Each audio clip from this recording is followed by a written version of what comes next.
Hello and welcome to another episode of Oh So Curious. And well, it's D23 weekend. We've got the Venice Film Festival wrapping up. International Film Festival is about to get started. We've got The Nun 2 in theaters set to make around 30 odd million dollars in opening weekend, which is actually like two-thirds of what the first Nun did. And I think that's a deserved downtrend. But there's a lot going on in the world of movies. SAG-AFTRA just renominated Fran Drescher as their president. WGA says that, well, a lot of studios out there, they want to negotiate and they want to get a deal. But then the AMPTP just came out and called BS on it completely. So who knows what's real about that whole situation. But as the two strikes go on, the biggest news in Tinseltown still is the fact that Taylor Swift's Eras tour is just literally sweeping competition out of the way. And it's mind-boggling to see a movie that really was not on anybody's calendars like just a couple of weeks ago might now become like a top 10 highest grossing movie of the year, especially if they not just release it in North America but then take it international afterward. So today, to discuss all of that and so much more with me, I've got Roland. Roland, how are you doing today? I'm good. How are you? I am good. It's fall time. I mean, we're technically not officially in the fall months. Like I think that happens in a couple of weeks time, I was but in I'm fall getting mood ready. a month ago. Oh, Uh, really? Oh, I'm ready. I'm ready for okay. the layers. Bring it on. Well, I'm layering up already. So there we Yeah, go. I see Yeah, that. it's Yeah. just yeah. I mean, horror movies are a big staple for this time of year, and I know we're gonna go into that a lot more Yeah. coming up later. But right now, there's one movie that's basically creating a horror show at the box office for all of Hollywood, and it's a movie that is being distributed by of all the studios. There's no studio distributing it. It's AMC. A distributor is distributing, it's rare to see. I think it's the first time we have seen this happen. It's that Taylor Swift's Eras movie, which apparently they went to a lot of studios to negotiate a distribution deal, and they weren't really playing nice. So the percentages they were offering in terms of profit deals, they just didn't like him. So Taylor Swift said, okay, let's go talk to AMC directly and see if we can get them to distribute our movie for us. So Yeah. AMC signed on, and they got favorable terms. And now not only is it going to be playing in AMC theaters, you can go see it at a Regal theater, you can go see it at Cinemark. But we were talking about it before the show. Last week, Angelina and I talked about how The Exorcist Believer it got moved a week forward. So it was Yeah. supposed to come out on Friday the 13th. Now it's coming out on Friday the 6th because Jason Blum was like, we do not want to compete with Taylor Swift on opening weekend. But since then, we have had even more news. Like there were two other movies set to come out on October the 13th. Yeah. And then yesterday we got news that another movie that wasn't even coming out on October the 13th, it was coming out on October 27th. Even they were like, we got to get out of the way of this thing because it's not just going to be an opening weekend phenomenon. This movie is going to have staying power. Yeah. So what are your thoughts on the Eras Tour movie? Can you tell me a little bit more about these other films that are just like working as hard as they can, as fast as they can to move out of the way? Yeah. So A24's Priscilla, which I'm very excited to watch. I think it changed its date to I think November 3rd, and they basically they didn't want to overlap the Eras movie because it's going to make money. Anything Taylor Swift related, it's going to make money. She has a very massive and insanely dedicated fan base. Yep. Like there's so many of them. Like I know that that's all they listen to now is Taylor. They love her. They love the degrees of her. And I honestly think it was a smart move for A24 because it's going to kill in the box office opening weekend. It's going to kill the next weekend. And I wouldn't be surprised if it kills the weekend after that.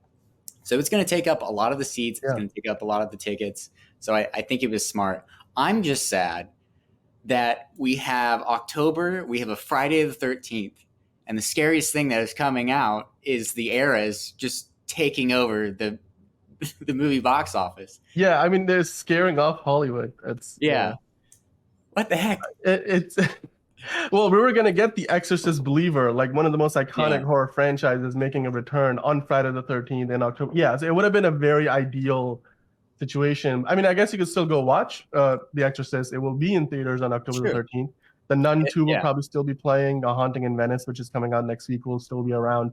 So there'll be options, but certainly it won't. It will definitely not be the biggest movie of the weekend. Right now, the projections are looking at around $100 million opening weekend Yeah. in North America. But as of right now, I can still see that the theaters are adding more show times and like they're dedicating to premium formats like Dolby or IMAX and stuff. So I can imagine that number only climbing. It's kind of like Oh, Barbie. yeah. Barbie was supposed to make like 80 odd million, but then it ended up making like 162 or something like that. Hmm. So I'm not saying it's gonna double its projections. That would be insane because that would be the biggest opening weekend of the year.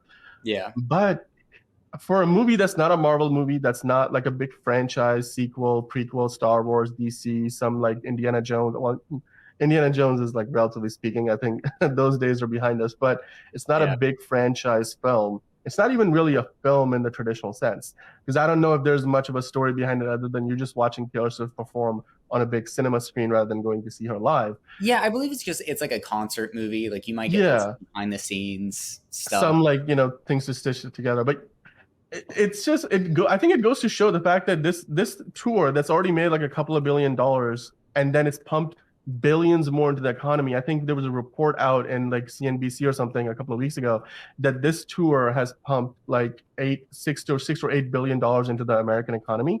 I mean that, and then also like Barbenheimer has been a huge hit in that way.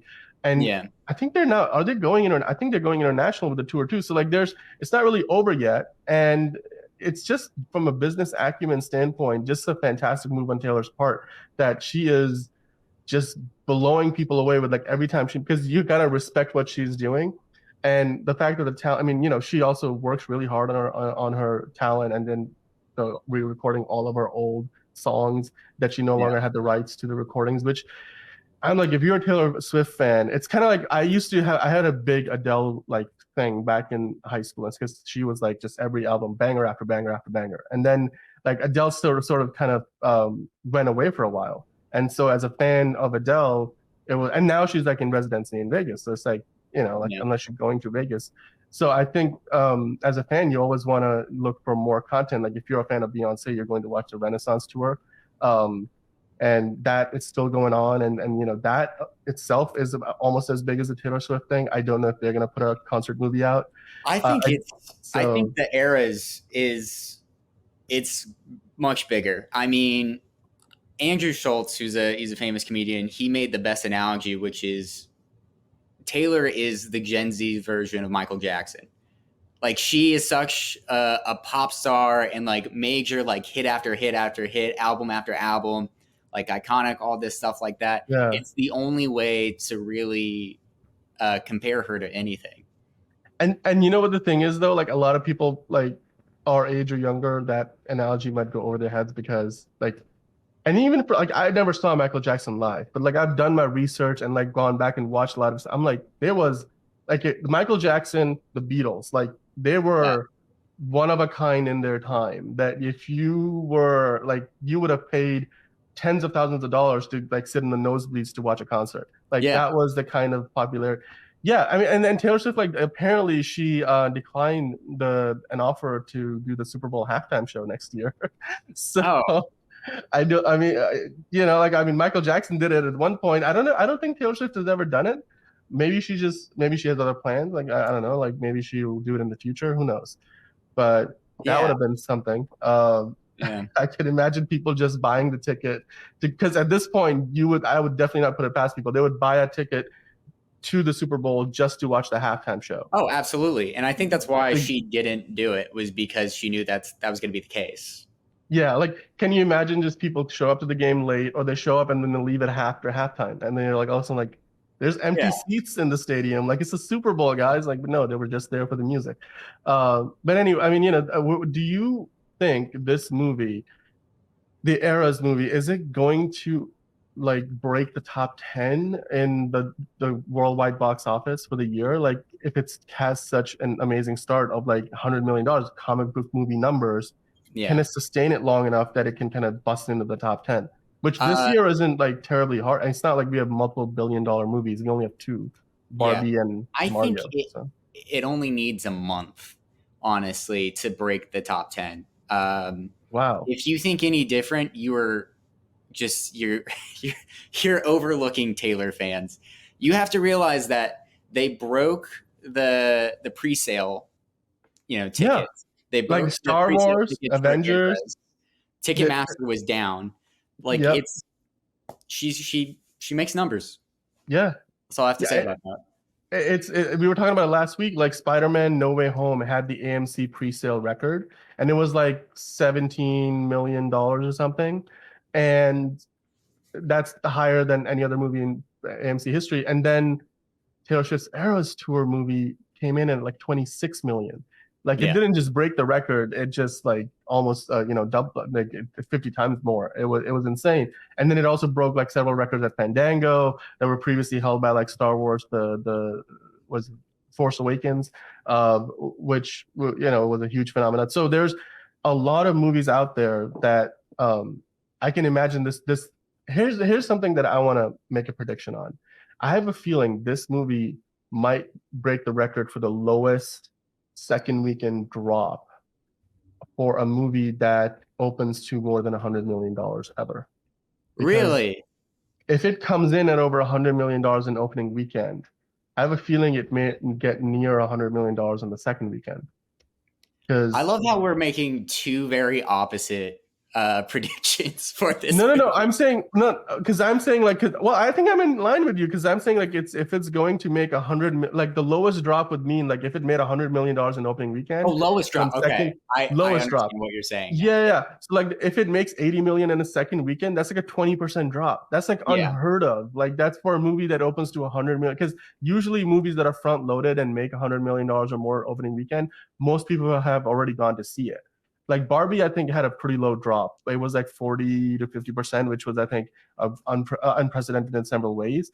But it wasn't really a franchise movie. But most franchise movies like Avengers, Endgame like had a 50-60% drop. Most movies tend to be 50, 60, 65%. Even like Spider-Man No Way Home had like a 60% drop in its second weekend. So if it can sustain those numbers, yeah. I mean, not only did Priscilla move, I have a feeling there's going to be other movies that will try to get out of the way because if they see this, just steamrolling its way through October and maybe even November, into the holiday season. I mean, at this point, we don't know how many weeks this movie is going to be in theater. I think as of right now, theaters are thinking 4 weeks. So by the time we get to the middle of November, it's going to be done. But it's an open-ended thing. So they may add more show times for more weeks, especially if it keeps making money. Why not? yeah, I heard from the percentages that the numbers that were being thrown around, the theaters have a pretty favorable number that they're meant to like in terms of profitability. I think it's like 57-43. There was one set of numbers. I don't know if that's accurate, but that being said, 43% on a movie from sales is higher than what most theaters would make from a Disney film because Disney has such leverage that they tend to like strike deals where they can make as much as 65-70% of the ticket sales goes towards the studio. And this is a movie that is being distributed directly by AMC. So like, yeah, I mean, it's going to be a phenomenon. We can keep talking about it all day long. I'm sure we'll touch upon it in the weeks to come. There will be more news every time there's a new movie that moves out of the way. We'll have to probably mention it. It's yeah, already kicked 4 movies around. One movie moves back. One movie moved complete. When what happens later? yeah. Move The Hillary Swank movie. the Hilary Swank one. That one just, I mean, we don't know when what happens later is going to come out. They just took it off Yeah, the schedule. They're like, we don't know. Like we haven't. And then there was a Meg Ryan movie. yeah. Actually, no. What happens later is the Meg Ryan movie. That moved like a couple of weeks. And then the other Oh, one, the yeah. Hilary You're right. Swank What am I one. thinking? Yeah. Yeah, the Hilary Swank one is a different movie, right? Like that's the Oh, what's Ordinary it called? Angels. Ordinary Angels. Ordinary Angels. That just Lionsgate just took it off the schedule. It's TBD now. It's like it's it's hilarious. Sorry, not Hillary. Taylor Swift has made a movie Homeless. It's made a movie like it scared The Exorcist into releasing a week early, which is like you just hear me say that I'm like, oh, that's okay. Yeah. And then it's also just like David Duchovny and Meg Ryan. It was October 13th. It was supposed to come out. Now it's gonna come out November 3rd. That's like a full month almost that it's moving. I guess So that's what happens later. yeah. There's a lot of puns Yeah. that you can make from that story. But yeah, we'll talk about this again, I'm sure, in the weeks to come. Guys, let us know in the comments below what you think about this whole like story. Are you excited to go see Taylor Swift Eras movie? Did you go see the concert and now you're gonna go see the concert film in theaters? What do you think about all of these Hollywood movies? Were you excited to see The Exorcist, and now I mean, you should be happy you're gonna get it a week earlier. Or were you excited to see Meg Ryan, with another rom-com for the first time in a long time? Let us know in the comments below. And of course, like and subscribe, and come back here for more content like this every week. But right now, let's kind of switch focus from Taylor Swift to horror movies. It's September. The leaves haven't quite started falling yet, but we're basically in the fall months. So this is the time of the year. We're getting close to Halloween. Horror movies, there's so many of them come out this time of year. We've already had a couple come out this year, and this week The Nun 2 came out. It's playing now in theaters, and then A Haunting in Venice comes out next week. So Roland, you are the horror aficionado on this channel. I just wanted to ask you, do you have like a list of movies that you're anticipating? Can you help guide us through what's worth watching and what's not worth checking out? Yeah, I do actually. I got it on this piece of paper. Nice, that's a big list. Okay. How do you want me to do this? I'll just go down. And you can, yeah. Let's just go through the list. Like we can do a tier list style. You can just give us your advice on each movie. Yeah. Yeah. All right. Start off. The Nun 2. No, can't stand that. I can't stand those movies. I call the first Nun hot garbage because I was like either laughing or commenting sarcastically throughout my time watching it. Yeah, it's an insanely overrated franchise that hyper heroizes the true events when it wasn't, and you can do your own research on that or whatever. Haunting in Venice, it's got my boy Hercule Poirot. I do like those movies. I think they're really fun. Yeah. I'm actually really surprised that Agatha Christie wrote a book that sort of like lends itself to a horror franchise. Yeah. Like it's because like all the other ones are like murder mystery. There's still a murder mystery apparently in this movie, but it's like a horror movie too. So I'm very interested in seeing how that plays out. And Kenneth Branagh is like perfect in that role. Yeah, it's a supernatural murder mystery kind of going on. And of course, it's got a big cast. Tina Fey, Michelle Yeoh. Yeah. I think what's his name? The 50 Shades guy. Jamie Dornan's in it. Jamie Dornan, yeah, he's in that. Kelly Riley from Yellowstone, she's in it. Tina Fey, how could we forget her? Yep. Plays like an old friend of Poirot. But yeah, I'm excited. I like those movies, and it will be interesting, like you're saying, to see that twist on a very like real franchise. Horror. Yeah, so we'll see. Yep.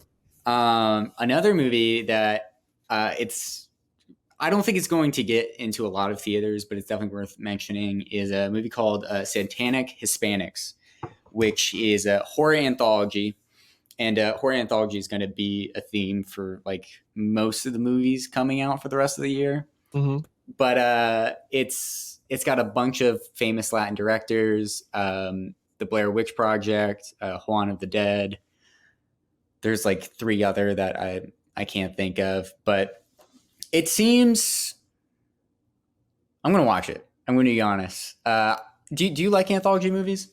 I like it. I do. I like anthology movies because it's kind of like a TV show, right? Like you have the same set of characters on different adventures, and they, there's could be connections between them, or there could be no connection between them. But I think anthology movies for me it's sort of like watching a mini series. It's kind of like watching a Twilight Zone, except each episode is a movie. Yeah, I love the idea of that. So yeah, absolutely, I would love to check it out. Yeah, anthologies, they're like little episodics and a giant episode. Right.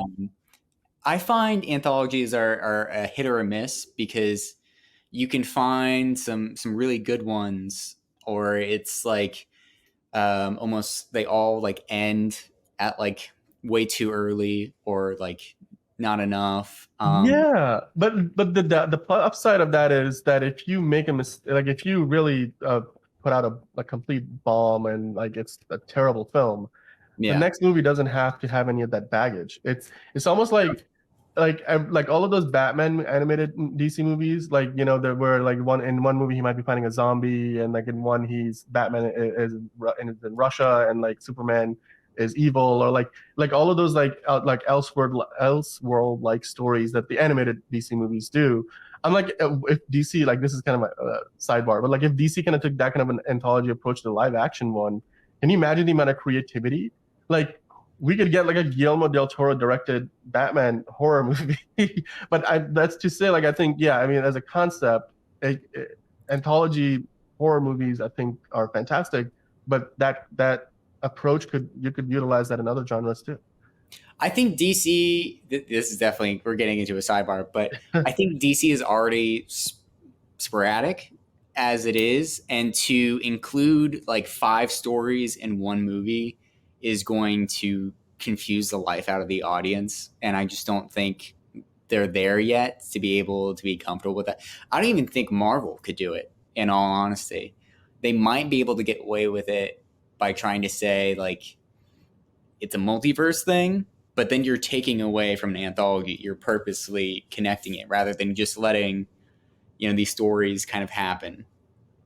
Yeah, well, I mean, I figured it was more maybe like you make one movie about a very particular kind of story, and then the next movie you make with that same character as a completely different story.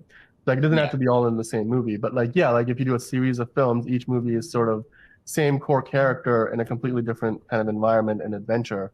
Um, but I can kind of, I mean, you don't have to recast the character. It's kind of like if you go to watch a James Bond movie, but if you just watch the first movie with each new actor.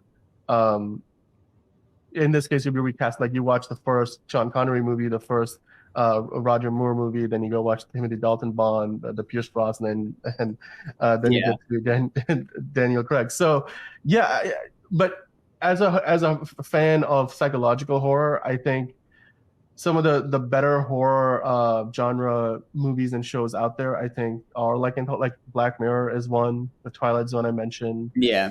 I try to find those as much as possible. So yeah, I would love to check out more anthology stuff because you can kind of also the entry point could be any single one. You can Yeah. start at the beginning, you can start at the end, you can watch them in any order you want. So I think that's something people sort of are longing for, living in a world where everything is a franchise and you have to kind of watch everything before you watch the latest one to kind of know what's going on. I think anthology movies kind of give you a freedom from that. It's so Yeah. the episodic style. Another franchise that deals with anthology movies is VHS. The Right. VHS 85 that's going to be dropping on Shudder. But those kind of movies, like, you really don't need to know the previous one. You just kind of are Mm-hmm. thrown into this world and you're like, oh, wow, those are really cool graphics. Oh, wow, I am terrified. Those are scary movies, dude. I love horror. Those scare me. I don't think I'm going to be totally honest. I have nothing to prove. They do their job well, and that'll Yeah. be definitely an interesting watch. This Yeah. is going to be the third anthology in the series where it's like back in time, kind of like they did VHS 84 and Mhm. VHS 99. So Okay. yeah, So the number is like the year in which the movie takes place. yeah, Okay. yeah, And the yeah, new one is 85. yeah. Yes, 85. So it's like a year after the first one, technically. When was the first? Did you say I it don't. was VHS 82 or 84? Oh no! So this is VHS 85, like Right. last review 85, and the other ones. I mean, there's VHS 1 and VHS 2 and 3, but the other ones are 94 and 99. Oh, 94. I thought you said 84. Okay, so this Yeah, is yeah, like yeah. No, it was going all to right. the Yeah, 80s. Yeah, I also I do love watching horror movies that are sort of like period pieces because yeah. They can be because fun. like you can I mean but because the thing is some horror movies they just use it as like a excuse to dress up the film in a different aesthetic, but then Yeah, some movies really like dive into the era and take advantage of like all the intricacies, all the unique characteristics of living in that time and how that adds to the movie itself. I think The Nun is an example of where they just use it for aesthetic like set dressing and but the yeah, story is very generic. But there's other examples of franchises where they've really used it to their advantage. Like I think X was a big cult hit, and that was a movie that where takes place in a completely different time, and they really like went for like the authenticity of it all while making it a unique horror film that people liked. And I think yeah, it was like a surprise hit. And the sequel Yeah. and everything that's coming, prequel, all that. Yeah. Pearl was good. I argue that it's not as good as X, but I'm very excited to see Maxine. That's I think that's coming out early 24. So that'll be fun to watch. Uh, Yeah. but So yeah. what Um, are there any other movies like? Are you excited about Saw X at all? Saw is a franchise I never got with. I think the first one is fantastic, and then everything else is just it's just gore for the sake of gore. Um, Yeah. Wasn't the last one the one that Chris Rock was in? Spiral. I saw that one and Yeah.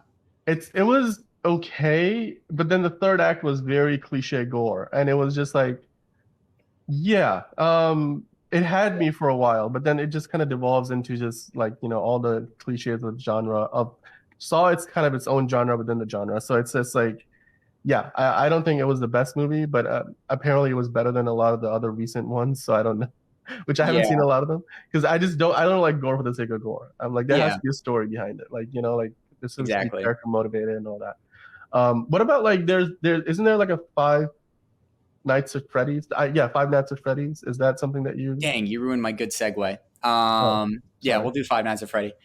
No, it's fine. I had something planned, Dan, and you want to do your Oh, own thing. That's okay. uh, Uh, Five Nights at Freddy. Yeah, I never played the video games.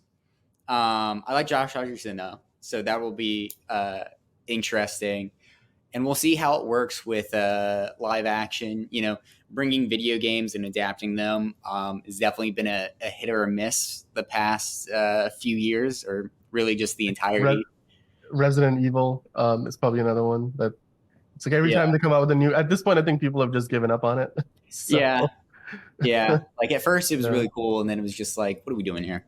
You know. right. The Last of Us, I think that was a great one to show like it can be done. But Yeah, with Five Nights at Freddy's, I think we're going to find that what made it scary was that you were in the game, you were controlling. So what your right. actions were actually what made it scary. So we'll see. I mean, it's still creepy animatronics.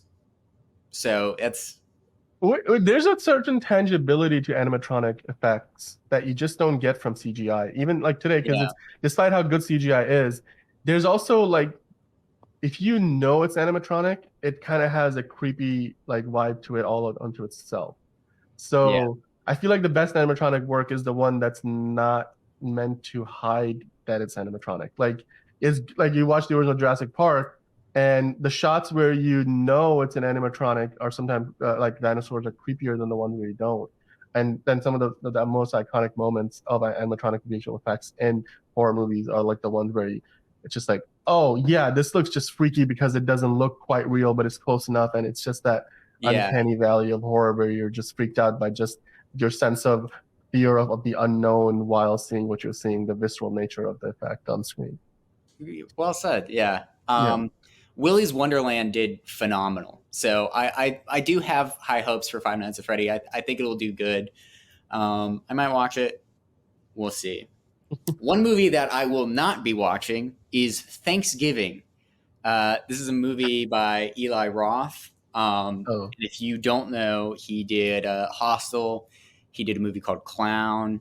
Um, he is one of those filmmakers that you can have a lovely conversation with. And if you go through the history, even had like a history of horror thing that was really amazing. But you don't want to watch his work because it's gory to be gore. And he always takes it a little too far in the darkness, in my opinion. Um, but if you want to see blood and guts and go nuts, then I think Thanksgiving will be a lot of fun for those kind of viewers. yeah. Yeah. It's counter programming in a way, right? Like it's gonna be coming out at a time when people, I don't know. I mean, I'm sure there's fans of horror who will just go watch any horror movie, and if regardless of whether it's about Christmas or Thanksgiving, and every year we kind of see one of these movies that kind of takes advantage of some kind of date on the calendar. And they're Yeah. like, what if we made a horror movie about it? So yeah. I mean, Yeah. Thanksgiving is one of those holidays where it's underappreciated in music and film. So why not make a slasher out of it? Hulu Why tried not? to do it, I think like 5 years ago or something, and that was all right. So you know, Yeah, there's not. I don't usually find many Thanksgiving related horror movies out there. That's definitely not a. yeah, Yeah. You know what I am wondering though? Okay, sidebar again. Friday the 13th in October this year. Why didn't they just make an? You would think some studio executive somewhere was like, we should make another Friday the 13th movie because this year the dates line up. yeah. I wonder why that didn't happen. I I don't know those kind of slashers. They're really, I don't know, because Michael Myers, made its comeback. We had the new Halloween trilogy, which was really fun and great, especially for people who like kind of campy '80s horror films. Like Yeah, it was a really good time. So you think that they would take advantage of it? I mean, we haven't seen a Nightmare on Elm Street movie since the 2010 reboot. There hasn't been any except for like fan films. right. And then Friday the 13th. You're right; it's exactly the same. Um, I don't know. It's a good Yeah, question. I'll have to yeah, think about it. yeah. The Exorcist Believer, of course, was gonna be like holding the fort down for the Yeah. genre until Taylor Swift decided to change the plan. But yeah, I was just wondering, like, it's just because it doesn't happen much on the calendar. It's just the dates lining up that perfectly. Yeah, exactly. So that's So- why I was like, come on, let's get a. It's a reboot. I really want a Creatures from the Black Lagoon. There's oh, there's never been a reboot. I mean, we have the Shapes of Water, but that's just right. because Guillermo del Toro was like. Fun fact: they actually had a reboot script, and he was going to direct it in the '90s after the success of The Mummy. But like they had like a clashing with Universal. But there's Oh, been a script for the Creatures from the Black Lagoon every decade, and there's not been one. There's not been a movie since 1956. It's ridiculous. I want the Gill Man on screen. yeah, it's just there's some movies that, oh, not movies, but like scripts and franchises or to be franchises that go through development hell for decades before they come to screen. And like there's other examples of it out there. I think like for example that John Carter movie that completely flopped at the time. Yeah, That one I think went through development hell for like 20 years. I was listening to a podcast earlier this week where I think Neil deGrasse Tyson does the Star Talk podcast. He was interviewing the one of the authors of the biography of Robert Oppenheimer that Oppenheimer, the movie from Christopher Nolan, is based on, yeah, and they talked about the fact that there was a producer who had, or not a producer, but he was in some part of academia somewhere, and he had bought the film rights to the book decades ago, and then he could just never get anybody to bite on the book. Um, and it wasn't until like a few years ago that during the pandemic, he just flew out to Hollywood and to talk to one producer buddy that he knew who happened to work for Christopher Nolan. And then, through that, they passed the book on to Nolan, and Nolan then just decided he read the book, decided to write the movie, and then just called the author after he wrote the movie and said, "Hey, look, I wrote the script. I'm gonna make the movie. I'd love to run the script by you guys and make sure it's all accurate and everything." So there's examples like it out there. I think James Cameron says multiple times that the first time he had the idea for Avatar was, I think, when he was working on The Abyss, or like what was it, The Abyss, the one with like their underwater yeah, yeah. It was decades before he thought there was technology was good enough for him to actually make it. Although yeah, but definitely there's examples of it out there. I'm sure yeah, that's happened to big franchise like movies that they spend hundreds of millions of dollars on. I can only imagine how many like other movies that are like horror movies or movies that don't nearly need a huge budget, how they kind of go through it. And today's box office is so what would you call it? Like it's so stratified, or maybe that's not the right word, but like you either need to make a movie that's going to make $1 billion to be successful, or yeah, you make a movie that's so low budget that it really doesn't need to make even $100 million to be successful. I think the mid-budget movies have suffered the most in like the blockbuster era that we're living in, and so many horror yeah, movies like kind of were in that like middle area where you spend like maybe 30 to $50 million, and if you made a couple of 100 million, that's all you need. But the studios just don't make a lot of those movies, or when they do, like you might find it on Shutter. it goes to Yeah. streaming. So yeah. No, it's a really good point. But I just want to mention one last movie so we can end our horror for the rest of the year for 2023. We have a movie called Totally Killer, which is like there's a slasher, and then Kiernan Shipka, who you might know from Sabrina the Teenage Witch or Oh, even okay. Mad Men. Yep. She stars in, and she like goes back in time to the 80s when like there was an original uh, like slashing and all of that. This Oh, is going to be okay. produced by Bloomhouse. Very excited for this movie because I think it's going to be uh, my best friend's exorcism, what they were trying to do, but actually succeeding. Like in Oh, making this okay. fun and making this like Yeah. killer and all this fun. I have high hopes for this. I hope I'm That not disappointed. well, Blumhouse is like it's like they hit or miss. Like it's not everything that they put out is good. But like actually, so who's involved? Is there like a big name director behind this, or is this just indie? Totally Killer is it's directed by somebody that I've never. Oh, she directed Always Be My Maybe, which is Oh, kind of crazy. But Randall yeah. Park, he is in the movie, Oh, okay. and Yeah. she's worked with him on Fresh Off the Boat. The director's name is Nanakshka Khan. Oh, Um, okay. and she seems to be kind of more of a TV director. But I Yeah. mean, most great direct like Edgar Wright started in TV directing, so Yeah. Yep. I think this will be really fun and cool. So Yeah, yeah, no, I mean, you got to start somewhere, and yeah, it doesn't matter where you come from. I think cutting your teeth on movies like this also it's a fantastic way to kind of get your name. No, there's so many directors who came out of nothing. Like James Wan has a story, like he started like with making low mid budget horror movies, and where I mean, he still kind of lives in that genre, but like he's got the Aquaman franchise. He got a second movie coming out. The first one made $1 billion, and now he's got to deal with to go work with Blumhouse over at Universal. I mean, so. Meanwhile, like the director who made The Nun 2, he sort of like worked his way up into New Line's stable of horror directors. So there's a lot of fantastic stories out there. There's so yeah, many people who have come up to New Line cinema and their horror genre. Like Walter Hamada before he was in charge of DC and like he left earlier last year.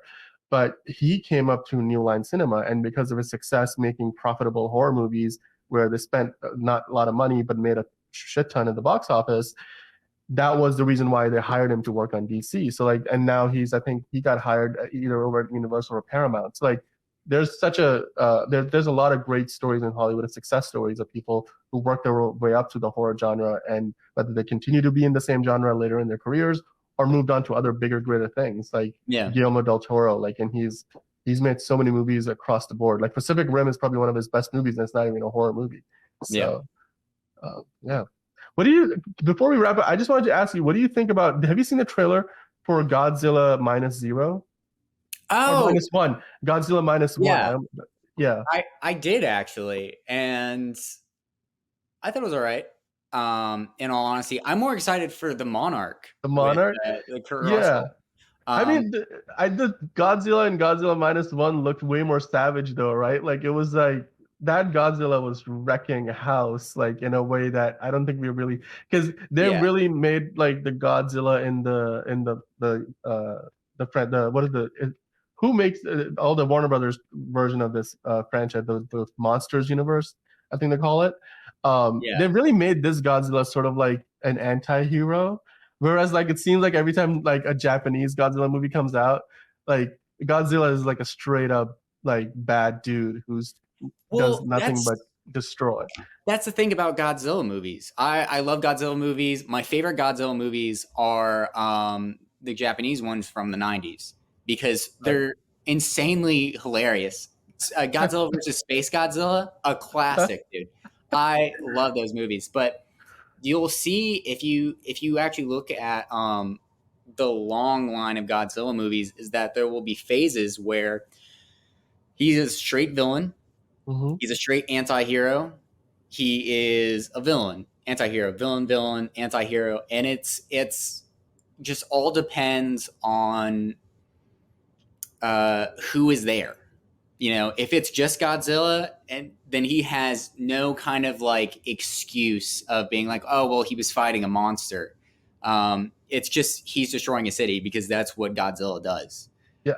He's always a villain. We just always kind of paint him as like, oh, he's an anti-hero because he's fighting this bigger bad. No, he likes destroying stuff. All right. Right. Yeah, it's just the lesser of two evils. It's sort of like he's the Tyrannosaurus Rex of the Jurassic World franchise, I mean, where like he will try to kill you in a Jeep, but then when some genetically modified, whale comes around or like alligator, whatever yeah, is the flavor of the month, he will come and fight that for you just I to let never you thought about that. escape, That's actually a really good right? analogy. It's Yeah. like because like they've used that like trope so many times at this point. Like every new Jurassic World Yeah. movie, for some reason, at the end, the Tyrannosaurus Rex is like the big gun that comes and helps the humans get away while he fights off like the some monstrosity that they came up with for that film.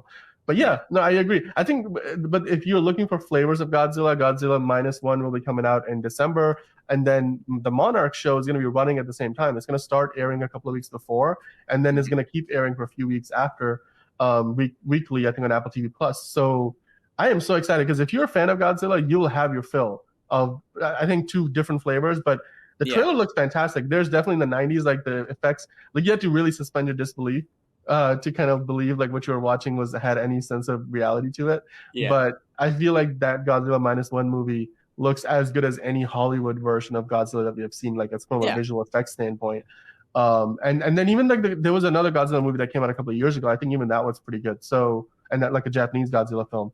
And Oh, you're talking about Shin Godzilla? Shin Godzilla, Oh yeah, my gosh, that is right. really. I'm not going to get into it, but Um, recommend. but yeah, anyhow, but also like a couple of weeks ago, we got news that when Warner Brothers delayed Dune Part Two, they also delayed Godzilla times Kong. What is it like? There's a whole title after that. The next Godzilla and Kong movie got delayed. I think got pushed from like early spring to like later in the year. So we are gonna get another Godzilla movie next year. We're getting a Godzilla movie this year, and we're getting a Godzilla show. I think it's Yeah. kind of like Jurassic Park and Jurassic World. Like they're like horror movies in a way, but they're not entirely horror movies. But definitely like there's jump scares and like there's like building up the dread. They're So creature features. there's creature feature. Right. There you go. It's like would you call that a subgenre of horror or it's like an Uh, entirely separate thing? yes, actually, I do.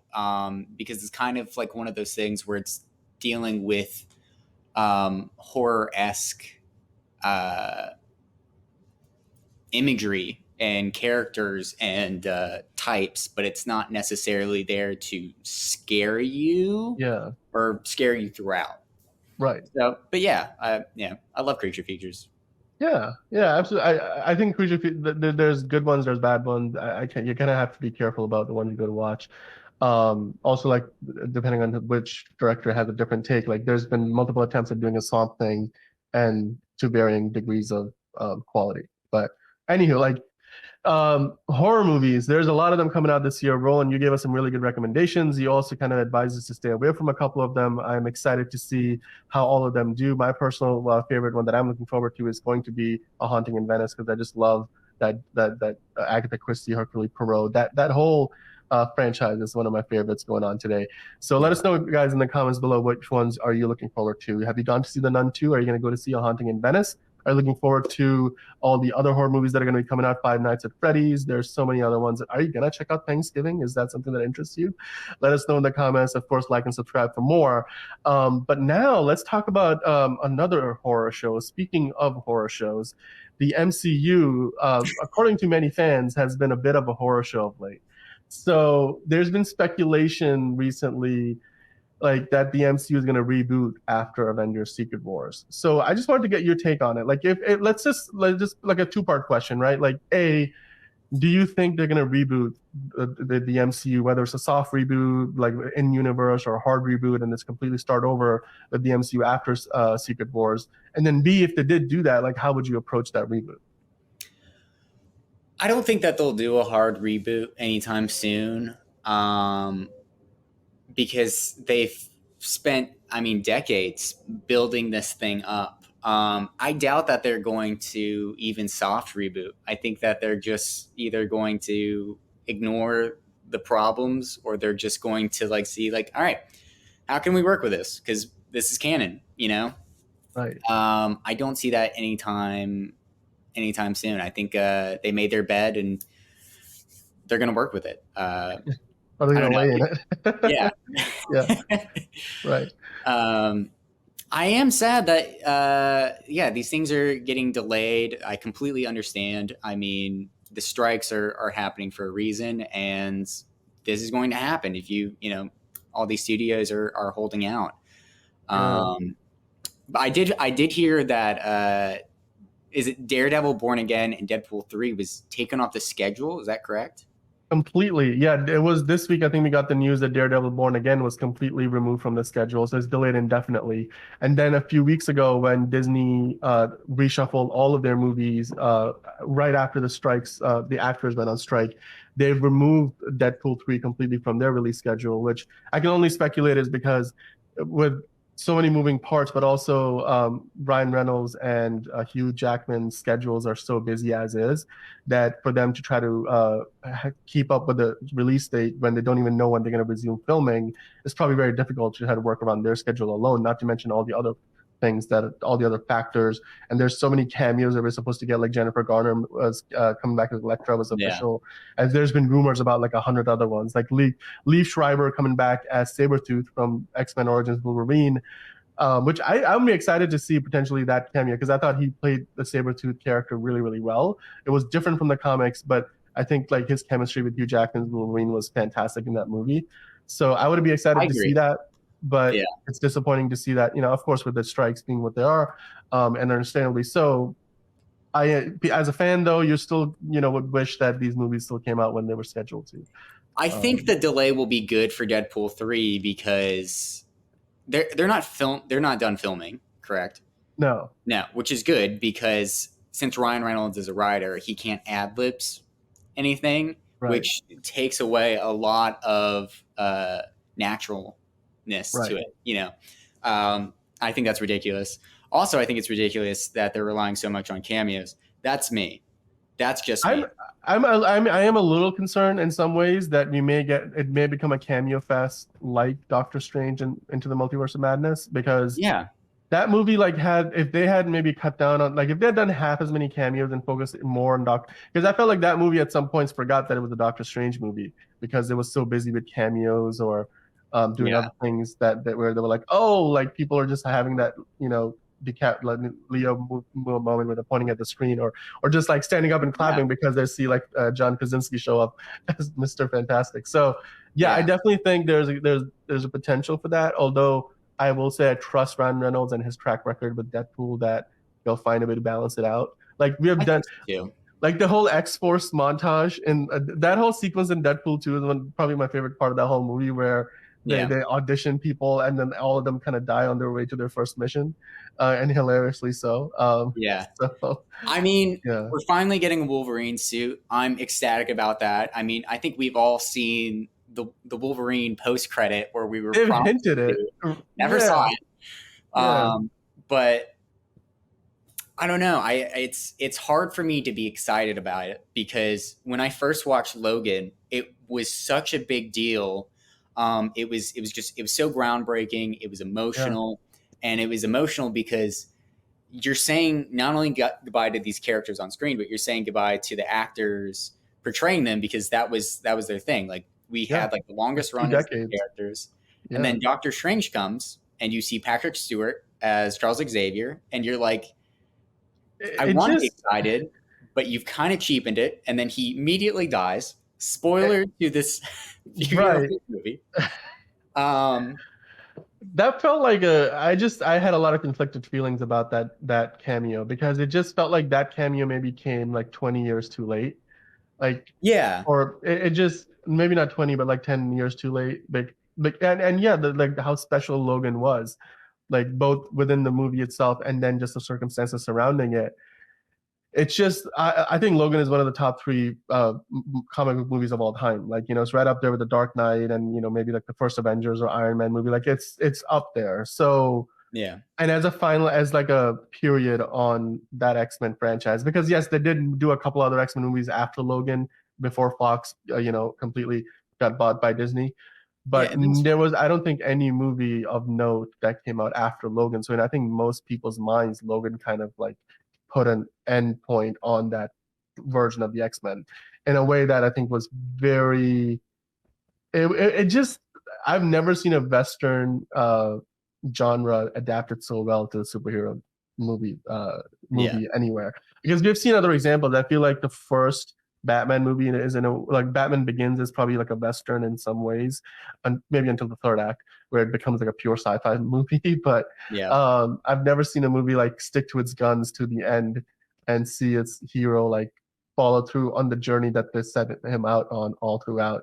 And just that sense of like it's like a long goodbye kind of a movie, yeah. but you also are hoping that doesn't happen, but then ultimately when it does happen it's satisfying, and yet like it's one of the few movies that like actually makes me tear up every time I watch it at the end, which is rare. I'm like, well, I do tear up like like up and stuff, but like yeah, like grown man tears, like grown men were made to cry. It's like at the end of Furious 7, like you watch that sequence even today, like I put Furious 7 on and you see them like driving on and then just apart. Yeah. Yeah. So anyway, but like getting back to the current state of the MCU, are you excited about stuff like Loki season 2 or the Marvels? Like, what is your level of interest on what's going on in the MCU today? Because that's part of the reason why a lot of people want it to be rebooted, because they just feel like we are well past its prime and there's not really much going on now that's anywhere near as good as what used to be the MCU. I think uh it's hard for me to be excited because the problem is that um when the Avengers first came out, it was so groundbreaking because you're seeing multiple superheroes together in one Right. screen. There was a novelty to it. Yeah. Yeah, yeah. And at that time, Joss Whedon was still a big thing, a big hit, and his dialogue was a very big hit. And so, even though you look back and the Avengers insanely campy now, but there's still that dialogue, that the Joss Whedon famous dialogue from Buffy. You can find videos of this online. Better essayists have done it before me, but Yeah. still, if you watch these movies, it's this kind of cringy 90s dialogue it's hard to listen to, like an experienced movie watcher to listen to, because you've seen it so many times and it's not natural and it's just tiresome. And you watch like these trailers and you're like, it's filled with this dialogue. And you can have bad visuals. You can't have bad sounding stuff. You can't. It's hard for me to get excited. I want to be, and I want to watch the Marvels, but I listen to the dialogue and I'm like, what are we doing here? You know? It that movie, like as much as I love Miss Marvel and because I love that show on Disney Plus, I think it's probably one of the best things they've done on Disney Plus alongside WandaVision. Yeah, Um, I just yeah, like the trailer looks so cliche. Like it just yeah, I feel like I've seen that movie before. I just don't know if it has anything new to offer. And honestly, I think that's a harbinger for well, a bad outcome because today it seems if you just go by the pattern over the last few years, post pandemic, during the pandemic, it just feels like since Endgame, the audience is out there, the general, especially like the average moviegoer, they want to see a superhero movie only if it really does something different in a way they haven't seen before. Nobody yeah, wants to go see a superhero movie that's like a by the number superhero movie. I think that's the reason why a lot of the recent DC movies have not been doing well. Because despite everything, I think at the end of the day, despite all of the good things about a movie like Blue Beetle, and I love Blue Beetle, it was still a very by the number superhero origin story. The Flash had a lot of good moments, but it had a very basic story that just didn't feel like it. I think challenged a lot of viewers. It wasn't anything different that we haven't seen before. yeah, And then Shazam: Fear of the Gods is probably the worst example of the three, where it just felt like a very by the numbers sequel to a superhero movie. Whereas a movie like the Batman was different and in a yeah, way that like enthralled audiences, and that's why it made so much money. The Guardians of the Galaxy Volume 3, it was different despite the fact that it was a third movie in that franchise. It just provided people with a send off to a beloved set of characters, but also it had a lot of good commentary about so many topics including animal rights. And so yeah, I just think like and then across the Spider-Verse, into the Spider-Verse, those movies do something very different that people haven't seen before. So there's I think unless you're doing something novel or something that you can't do a by the numbers superhero movie anymore, it seems like. And I think the Marvels is going to be one of those. I think you actually just made a really good point. I think what makes a lot of these new superhero movies so bad is because you watch the story and that's it. There's no Right, underlying story. There's no real right, big message. It's just like, here are these characters. They're thrown into this. Did you like it? And it's right, there's nothing. You're absolutely right. Like there's no real creativity in how you're portraying these characters. You're just doing visual effects or you're just doing cameos. You're just kind of like, I don't know, peekabooing us with like fancy stuff.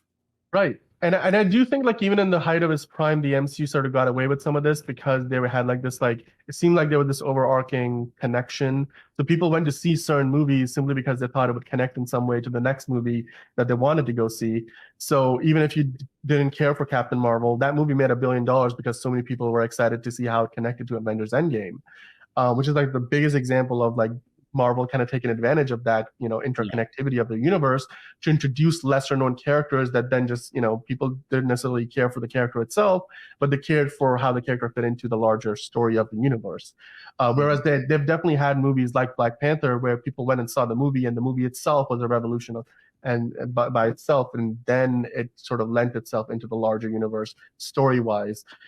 But now I think at a time when Marvel there doesn't seem to be some grand arcing plan, and like now with Jonathan Majors and Yeah. having all of the court issues, and like we just don't know if Kang is going to get recast, if they're going to pivot away from Kang entirely, because Kang has come on screen and been defeated twice already. First season of Loki, and then in Quantumania we've already seen very different versions of Kang, and in both of those movie and TV show he was defeated by the end of it, and yet we're going to get more Kang. So there's an anticlimactic nature to all of that that I think doesn't help them much. But Yeah. yeah, I think it's difficult now for Marvel to get away with introducing B and C level characters and for people to have the same level of interest. I mean, the first Ant-Man movie was a good example of introducing a very lesser known character, but that first movie was just so hilarious. It's so entertaining and watchable that you Yeah. can watch it today by itself and just pretend the rest of the MCU doesn't exist, and that movie is still fun to see. But That's, by the time they got to the third one, it just felt like a by the numbers CGI slugfest, so you didn't care, even though it's the yeah. same character as that first movie. So Studios noticed like we laughed when a character was showing like weakness that they didn't know everything and they're like they laughed because he's dumb, write it down. And then right, like just they're made taking the wrong Scott, notes. who has a PhD, dumber and dumber every movie. Right. And then you have Kang and you were saying this where it's like this guy is supposed to be the biggest threat. This is Mm-hmm. supposed to mark the next era of Marvel, this scary force who every time we've seen has been KO'd. Like he's been Right. out. So it's like what why should we be scared? Why should we even care? It's almost like it's like 101 stuff, storytelling wise, 101. Like where one of the biggest reasons why people were so excited for Thanos in Avengers Infinity War and Endgame was, well, not just because, oh, people know him from the comics, because the average moviegoer did not know all about the comic book history of Thanos. But what they did know is how they teased Thanos in the first Avengers movie and Avengers Age of Ultron and like all the other Marvel movies leading up till, including Guardians of the Galaxy, like all of those movies, the little tidbits here and there, and the Yeah. various ways in which they kind of built him up to be this like big menacing force that seems to have been pulling the strings in the background the whole time. There was a lot of anticipation when you got to Avengers Infinity War. And then the real deal was about as good as, I think, one of the best superhero movie villains that we have seen in the past 10 years. So they definitely did a good job of paying off all that anticipation. But I just don't see that with Kang because they sort of have given us everything we wanted to see. Like, what can they do now that's different from what we've already seen? And if Ant-Man can beat him, like, no offense to Ant-Man, but if Ant-Man can beat Kang, and if Loki can defeat Kang, then do we really need the Avengers to defeat Kang, even if there's multiple Kangs? I like, mean, that's a really good like, point. I mean, it's at this point, it's just he's a C class villain. He just has a lot of versions of himself. right. Yeah. So yeah, I just think from a storytelling standpoint, they've kind of mishandled it, but also, yeah, like you said, like, I think the multiverse does kind of, if there's like 100 Kangs, eventually it just becomes, it's kind of like if there's 100 superhero movies, you kind of get dull to the pain, like eventually. So like it Yeah, doesn't just strike you as anything new and unique and different that you haven't seen before. And Hollywood is all it's all Hollywood is entirely is a trick on doing the same thing over and over again, but doing it differently enough so that the audience doesn't know that you're doing the same thing. That's kind of storytelling in general. But I think when they do it at so surface level, it's very easy for people to tell that, yeah, we have seen this before. There's nothing new here. yeah, But I think, but just to kind of wrap this up, I just last question: the X-Men, they're finally going to bring them in somehow. It seems like, well, we know yeah, that Miss Marvel is a mutant, so like we know mutants exist in the MCU now. yeah. But is there a good way to do it without rebooting the MCU, like to introduce the X-Men, considering how the X-Men, like the history of the X-Men, it starts all the way back to like in World War II and such, and we just haven't had any of that in the MCU so far. I think I think Miss Marvel was onto something where it's kind of like a reveal. Mm-hmm. But I think that there's still a chance to naturally bring them in. I mean, the whole point of the X-Men and the mutants is that they're outcasts, they're disregarded from society. So why would we, the main audience, be able to see them? These people would be hiding. They would be in safe havens. You know, the Institute would be a perfect safe haven. And I think it would be kind of like one of those things where you find out like if somebody's kid is a mutant, it's kind of like one of those things where it's like you hide them in the closet. You know, it's just something that people know, but they don't talk about. So I think they still have an opportunity to make this a great like class struggle movie, like really kind of go into the whole Martin Luther King and Malcolm X side of things Right, when which is like the origin of the X-Men. That's kind of where it exactly, you starts. know. Yeah. That's yeah, that was the whole metaphor of the mutants was, you know, it was Right. prejudice. Yeah. Um, so I still think there's a chance and an opportunity. What do you think? I think you put it in a way that I haven't really thought about before. That in terms of like the best way to do it is to just kind of say they were hidden in plain sight the whole time. Yeah, And a lot of people like discard or disregard that idea because they're like, well, but what about this, this, and that for all these other movies? But I mean, hey, they'd introduced Captain Marvel before Avengers Endgame. And she was supposedly like around in the 90s and then went away for a while. But that was never mentioned in any of the Marvel movies before. I know we got the first Avenger, like Captain America, the first Avenger, the second, I think it was the third movie in the MCU. So it was pretty early on, and so it was kind of they integrated that character's history into the MCU from early onward. But even with the Fantastic Four, I mean, they could introduce the Fantastic Four as like some entity that was around decades ago and then they disappeared into some like other dimension and they came back. Or yeah, yeah, but like with the X-Men, like you said, it's they could very well have been around the whole time. We just haven't explored that part of the history because it's like the real world. Like there, we have so many stories that we like. There's all kinds of untold stories about World War II that are still being made into movies that people would have never known about until they saw the film. And World War II like happened almost 100 years ago at this point. So I very true. definitely think there's you can use that as like a scale to measure against that. Yes, you don't have to have known about the X-Men before. There may be certain stories they can't quite execute well because if the X-Men were a complete non-entity before in a public eye, then that they could probably not tell some stories based on the previously established history of the MCU. But Yeah, definitely, I think that's probably the easiest and maybe yeah, it's like Occam's razor. Maybe the simplest solution is the one that you go with, and that might, if it's written well, I think that could work. Definitely. by the way, speaking of World War II, Magneto cannot be a Holocaust survivor. I just want to make that Because clear. the timeline would be right, the age and everything, right? Because like Yeah, unless they take place in the 80s, yeah, like it the movie. just like it should be. I think the X-Men should be in the now era. I think there's a lot that you can go over and make some connections, but they will have to find a different backstory, and I think that's going to get Yeah, some backlash. But they need to do it because Magneto needs to be older, but not old. not old. You know Right, what I mean? right, exactly. Yeah, totally. I totally get that. I mean, because even in the 2000s, I think they were pushing it, but like they cast like Ian McKellen and stuff, so like Yeah, it worked. But like with the X-Men First Class, I think Fox realized at that point that if they were going to continue with the same backstory, they were going to have to set these movies in like the 70s and 80s and such. And I think I don't think the MCU's got any plans for doing that with the X-Men. Like, oh yeah, like like the Wonder Woman movies, like they all took place in the past. But Yeah. yeah, there's a lot of questions about the MCU in general right now. Whether it's the X-Men coming in, what's going on with the Fantastic Four movie, who are the Fantastic, who are the? It seems like we always get like new rumors every week about who they're casting in for Fantastic Four, but we're never Yeah. gonna seemingly find out who actually is going to be in those movies. But yeah, I'm excited to see where the MCU goes, but I'm cautiously optimistic. I definitely think Marvels will struggle at the box office because it doesn't look like anything we haven't seen before from the MCU. But Loki season 2 has the potential to either be a surprisingly good show, or it could be even worse than season 1, because I just think at this point the range for MCU's quality level has gone from being like decent to great to now you can actually expect to get some really terrible projects from them, which is unfortunate, but hopefully we'll see more on the positive side and the negative side. Right now, I want to quickly pivot over. We always do this now. It's like a weekly thing on the show.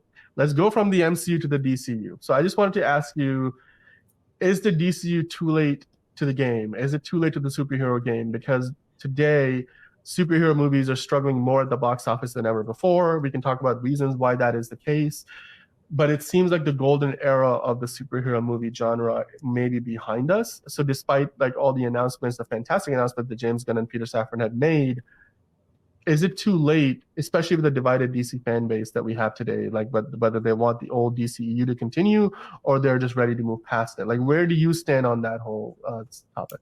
I think superhero movies, they got like another decade. Because I mean, America was watching westerns for decades. They were going for a while, and I Yeah, mean that's what superhero movies are to us. I think that I've said this multiple times. I've said it multiple times on the podcast. Um, when you hire somebody, and especially somebody like James Gunn, you need to let them do their job, because if you have too many cooks in the kitchen, you're going to ruin everything. right. Which was definitely the case for the Snyderverse, as we all know. I think James Gunn and Peter Safran they still have a good opportunity. I think that there's so many DC characters that have never fully made it on screen. There's so many stories, so many dynamics that can be shown. Um, I just hope that they look at what Marvel has done and say, okay, they've done this, um, and just like really look at how it's responded with fans being like, okay, they don't like this, they don't like this, um, and I mean, story and character, that's what matters. And James Gunn Yeah. is phenomenal about doing that. So I still have high hopes until I see the first DCU creation that goes bad, and then I will jump off ship. Till Yeah. then, I'm trying to be optimistic. That's Right. what I'm trying to do in life. I'm trying to be optimistic. No, I agree with you, and I don't think, like, for example, if those people who are out there like the divided DC fan base who want the DC to continue or who want Zack Snyder to be back. I mean, here's the thing: I don't think Zack Snyder's vision is what destroyed the old DCU or DCEU. I think it was Warner Brothers, I just completely pivoting away from. They had a whole slate of movies that announced like at some point in Comic Con like years ago that Yeah, looked very exciting, honestly. And I think they should have just stuck to their guns, because like look at it now, the damage that has been done over time. We are on to like a 33rd or 34th Marvel movie in the MCU coming up. And here's a yeah, list of every DCEU movie that has out to date. And if you count them, there's like 14 of them. And the yeah, vast majority of them were profitable. It's only until we hit the pandemic with Wonder Woman 1984, the Suicide Squad that both struggled for obvious pandemic reasons, and then Black Adam underperformed, Shazam completely flopped, The Flash flopped, and now Blue Beetle is looking like it's going to flop. All of these movies being movies that came after they changed direction from like making a Cyborg movie, a Green Lantern Corps movie, and all the things that announced when Zack Snyder was still part of their creative team. I do believe that not only have they produced half as many movies as Marvel has in that same period of time, but they've also done a hard pivot in a direction that kind of went nowhere, because you lost the fans that really love what Batman versus Superman, Man of Steel had started, but you also you never got the fans that you wanted to get, because you wanted to make the movies lighter and more colorful. yeah, So moving forward, I do believe that there's an inherent potential to DC characters that is even higher than a lot of Marvel characters. And not just Superman and Batman and Wonder Woman, like the three biggest ones, but like Aquaman was the highest grossing movie in the history of Warner Brothers as a studio until Barbie this year. And you wouldn't have thought that would be the case 5 or 6 years ago when Wow. Aquaman was being worked on. Yeah. So there's clearly potential that if a movie like Aquaman can do that well, can you imagine a really well-made Green Lantern movie could probably make $1 billion? We know a Joker movie made $1 billion. It's like in Marvel going and saying, oh yeah, they're gonna make a Doctor Doom movie, a standalone origin story, and it's gonna make $1 billion. We have all seen pretty bad interpretations of Doctor Doom in the live action variations. But Yeah. yeah, so there's definitely like potential there. I do want to ask you real quick before we finish up on this topic, what would Warner Brothers do if Superman Legacy were to like stumble and underperform at the box office like Man of Steel did years ago? What if Creature Commandos doesn't do well? Like what happens if James Gunn's plans don't quite pan out? Where do they go after that? Like if that happens? I think first off, the Creature Commando is gonna be safe. All of DC animations, like their movies, do insanely well. You don't see it because it's not like a mainstream, and a lot of them don't hit theaters. But they have a really good standing with DC animation. With Superman Legacy, that is a very valid question, and I think that they just have to let it roll.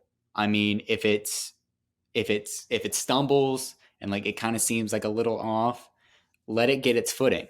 Actually let them learn from their mistakes and be like, okay, this didn't work. This is why we know it because of this. Let's move this. Let's think about this moving forward. Just kind of living with the mistakes that you made rather than just kind of quickly being like, okay, well let me try to do this and panic, and then you end up just kind of what they did, prior, which was they freaked out and it just kind of snowballed, and it destroyed everything. I mean, what would you say? Do you think? I mean, Oh yeah, no, I agree with you. I definitely think that they have to stick with it. Like even if Superman Legacy underperforms, they have to give James Gunn at least like he's got a 3-year contract. I think it's a 3 or 6 year. Like whatever his current contract is not meant to last forever. It's yeah, it's not even meant to last as long as like a 10-year plan would. So he's yeah, definitely going to come up for renewal, and I think they're kind of giving themselves an out already if they really want to pivot. But I do believe that they need to take a long-term approach to this. That they need to give it a few movies, and like it may take them a little while to get their footing. And the fact that they'll be doing TV shows and animated stuff from right the get-go. The first project in the new DCU is meant to be Creature Commandos, and it's an animated show on Max. So that yeah, alone, I think, gives them the ability to kind of hedge their bets and kind of maybe they'll find their footing on TV first, maybe in the movies, maybe in the animated realm, or maybe live action. Who knows? Or maybe yeah, they'll find maybe their first big hit will be a video game because that will be part of the canon too, apparently. So I do yeah, believe they need to yeah. give it some time. It's also I think they're giving themselves another out by making the Elseworlds label like an official thing with whether I it's the think that Joker was movies a phenomenal idea. or the Batman movies. Yeah. Yeah, Like I've been waiting because I think Marvel could take advantage of something like that too. And it just gives you the ability to like, who knows, maybe 10 years from now, the Elseworld movies will be the thing. And then the DCU is sort of like the other thing rather than the other way around. I yeah, am so excited to see like there's so many opportunities because now like you can have somebody like a Guillermo del Toro come over to the DC like studios and say, James Gunn, hey man, I want to make a creature feature that's based on a DC character. I know that James Mangold is already going to be working on the Swamp Thing movie, but I'm sure there's other characters out there. Maybe Guillermo del Toro wants to make a Killer Croc movie, and it would be pretty cool. James Gunn is like, well, we don't really have any plans for that in our currently, DCU plan, but you can make an Elseworlds movie, Yeah, give us a pitch, and maybe we can do that. There's so many opportunities I think that they can utilize there. Not only that, but then you, like in the comics, still can leave the door open for potential crossovers in the future. Like if yeah, you do a Crisis event and you want to do a Crisis on Infinite Earths or something like that, you can still kind of have them come and cross over, but otherwise you can keep them completely separate. So I definitely think that's the way to go. And even like Zack Snyder could find his way back over to DC that way, or we can start seeing Ben Affleck Batman and Henry Cavill Superman come back over through some kind of crisis crossover somehow. So yeah, I think that would be a fantastic way.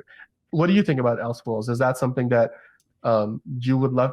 Would you love to see? Would you be more excited for Elseworlds movies than even the mainline DCU films? I think Elseworlds are, I said before, I think it's a fantastic idea. I just think it's so genius because it gives room for, like you're saying, like if Guillermo del Toro wanted to make a movie, he has such an iconic voice and look, this aesthetic that wouldn't really go with the main universe. Yeah. So yeah, put in Elseworld, just have like a little funny, like filler movie, Right. or do like a creepy horror, Elseworld project. I think that it gives them space to work with their thing, like their timeline and their schedule and building this universe, but also giving time to being like, listen, we're not going to force this character into our universe, but we had a great story. Here it is. I cannot stress it enough. I'm excited thinking about it. I'm not going to lie. Yeah. Yeah. It's just the Joker Folie à Deux comes out next year. The Batman Part 2 is coming out in a couple of years. By the time the Batman Part 2 comes out, we would have seen Superman Legacy. Well, unless they got delayed further. But I am looking forward to the future of DC because I do believe that the best of DC is still well ahead of us. Whereas it seems like Marvel has moved on to, at this point, secondary, tertiary characters. Although if they really hit it big with the X-Men and Fantastic Four, then I think Marvel is in for another renaissance as well. So Yeah. and of course, like Spider-Man is still hanging around, and we know Sony's got plans to eventually probably cross over their Sony Marvel verse with the Tom Holland or some version of Spider-Man, and so I'm excited for that. And yeah, so the superhero genre as a whole, I think, is maybe going through maybe of a down phase, but it's certainly not out the door and behind us because, like you said, the Western genre was huge for like 3 or 4 decades, and even Yeah. the musicals back then is another genre that was like the musicals were the rage for a couple of decades. There was like entire studios dependent on the genre like a musical to survive for years and years, like Yeah. Disney has depended on Marvel and Lucasfilm to survive for the last 10 or so years. Like they've dominated because of those brands alone. But I think, yeah, going forward, the one thing that is clear is these movies cannot just tread or retread old ground. They like whether the X-Men change the origin of Magneto and you start with something completely different because otherwise he'd be too old to be living in the modern day. It'd be 80-year-old Magneto. We don't want to necessarily do that. Or whether it's having a new Superman that's got a very different take on it than what we got from Man of Steel. I think they have to do something different, something new. And yes, like in Man of Steel, they said, hey, you'll give them an ideal to strive towards. They'll stumble, they'll fall, but eventually they'll join you in the sun. And I definitely think we're kind of in that stumbling and falling part right now as an audience at the superhero genre. And I think we'll hopefully eventually get back to the peak of the genre again, because there's a lot of good filmmakers out there working on this that have yet to tell some of their best stories, including possibly James Gunn and his love for Superman. So, guys, let us know in the comments below, what do you think about the DCU? Are they too late to the party? Is there still a lot of new stories that they can tell that we haven't seen before in the superhero genre that you're excited about? Are you excited about the Elseworlds stories, whether it's Joker, the Batman, or the possibility of seeing filmmakers like Steven Spielberg, Guillermo del Toro coming over and doing a movie in the genre? So let us know in the comments what you guys think. Like and subscribe for more content like this. But right now, before we end the show, I just want to look ahead to next week, Roland. We've got A Haunting in Venice coming out. Kenneth Branagh has single-handedly revived the Agatha Christie movie genre, which was like, this murder mystery genre onto itself. Yeah. That was dominated by Agatha Christie stories, but then other movies, you've seen a lot of movies like, See How They Run was the name of that movie, by the way. I was like, See If They Run? No, See How They Run, which was a decent movie. But then we have seen like The Murder on the Nile, or no, it was Death on the Nile, Murder on the Orient Express, these classic movies being remade based on the Agatha Christie books. And now we're getting the third of these movies in the series with Kenneth Branagh directing and starring as the detective Hercule Poirot. It's the first horror tinged movie in that franchise that I've seen in the modern iteration. What do you think about The Haunting in Venice? Is this something that you're excited about? It is coming out at a time of year then where horror movies are all the rage. Do you think it's going to get drowned out by all the other horror movies, or is this going to be able to stand out? And particularly in the backdrop that the previous Death on the Nile had all that Army Hammer controversy, so the movie kind of got buried.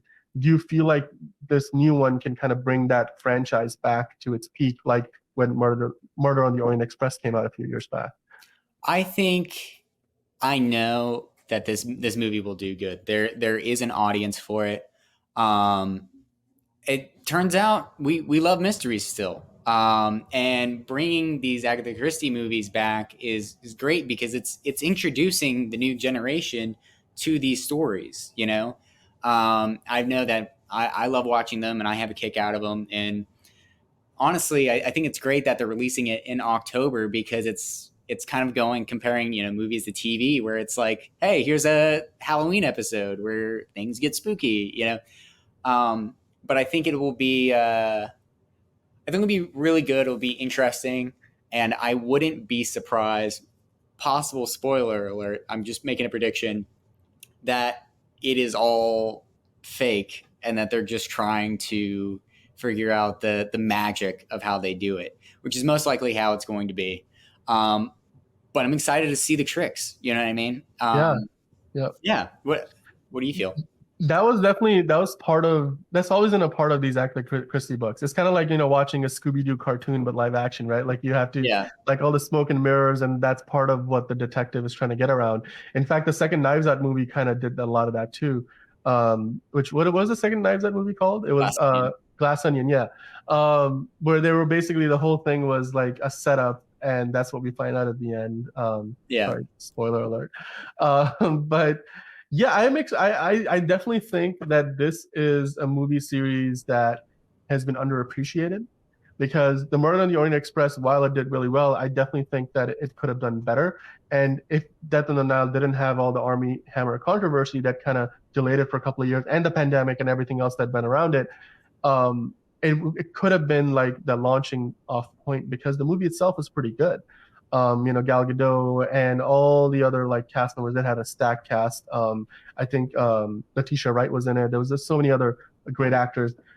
Yeah. This is the kind of franchise where it has a niche audience, but it has the potential to draw in all four quadrants. Like, because these aren't movies that go super heavy into the extreme in any direction. So I don't expect this to be like a horror movie through and through. It's definitely going to be a murder mystery that has horror elements in it. I don't think we're going to get a lot of like body horror or a lot of like really extreme jump scares. They're going to like lean into the genre conventions, but I definitely think at the end of the day, like they're going to stick to it being a murder mystery, Hercule Poirot, Agatha Christie kind of a movie. So I think this is the kind of movie that if you go see it once and you think you can bring your kids, your family to it, you can do that, or you might want to do that in the first weekend. And it is the time of the year that the fall months are here. We're in September, heading into October, so you're gonna have so many horror movies coming out, and this is probably one of those horror movies that, unlike a Saw X, you can probably bring your kids to. So without like scaring the heck out of them or having them see stuff that you probably don't want them to look at. I don't think this is a rated R movie either, if I'm correct.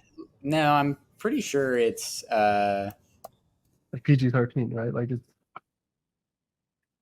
Let's take a quick okay, look. Google didn't tell me. It's PG-13. Yeah. Okay.